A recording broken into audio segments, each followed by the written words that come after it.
Avec Sofinco, baissez votre consommation d'énergie en lançant vos travaux d'éco-rénovation. Sofinco présente Sud Radio, parlons éco-rénovation.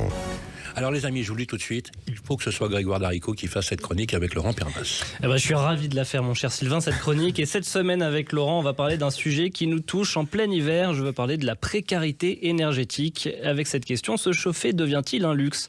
C'est en tout cas ce que pense une immense majorité des Français. Donc Laurent Permas, bonjour. Bonjour Grégoire. Alors Laurent, un premier chiffre choc peut-être pour commencer ? Oui, un chiffre choc, c'est 85% en fait des Français qui estiment aujourd'hui que bien chauffer est devenu un luxe. C'est quand même pas banal. Alors ce que révèle justement une grande enquête Ipsos pour Desquin, publiée il y a quelques semaines et qui dit beaucoup sur le climat énergétique et social du pays. Laurent, peut-être expliquer aussi ce que c'est la précarité énergétique et qui ça touche. Oui, ça touche en fait un Français sur trois, 31% qui se dit concerné. Et si on regarde de plus près, ce sont surtout des jeunes adultes, à nouveau, 42%, les familles modestes, 41%. Et les locataires qui subissent le plus, ça fait un tiers de sondés qui disent avoir eu froid chez eux l'hiver dernier, et pas simplement, on parle pas de courant d'air là, c'est vraiment le froid persistant. J'imagine que ça pèse lourd côté budget notamment. Très lourd, l'hiver dernier, près de la moitié des Français, 1 sur 2, ont vu leur facture d'énergie augmenter, et plus d'un Français sur 2 trouve difficile d'anticiper ce qui va lui coûter cher. En tout cas, c'est son chauffage justement cet hiver.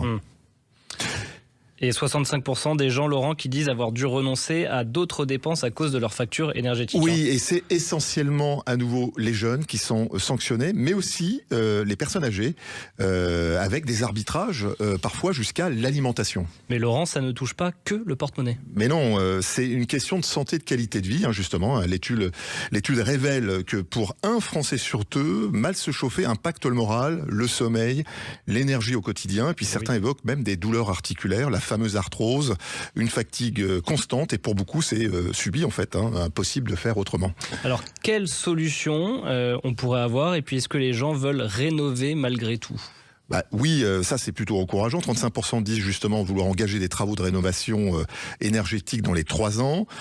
En tête, changer leur système de chauffage, c'est peut-être la pompe à chaleur, puis isoler les murs et les combles. Mais attention, le frein principal reste quand même le coût, qui est cité par 72% des personnes interrogées. Et qu'est-ce qui pourrait déclencher un déclic, mon cher Laurent ? Forcément, les aides financières, 84% des Français disent que les aides plus lisibles et plus généreuses seraient décisives.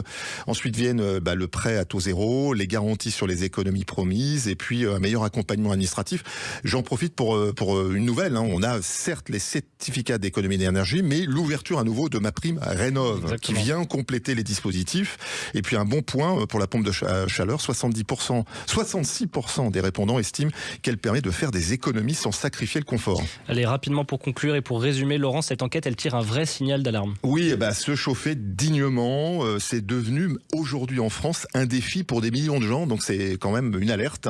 Il suffit pas de dire faites des travaux, il faut les rendre possibles, concrets, abordables, et puis en parallèle aider les ménages à s'équiper intelligemment, à les accompagner, à réguler leur chauffage et puis à améliorer petit à petit leur logement. La précarité énergétique, c'est pas un concept technique en fait, c'est le quotidien d'une famille qui dort sous 3 couettes aujourd'hui, et puis un peu d'humidité, et puis un retraité aussi qui coupe son chauffage la nuit. Merci Laurent Permas. Sud Radio, parlons éco-rénovation. avec Sofinco. Lancez vos travaux d'éco-rénovation pour baisser votre consommation d'énergie.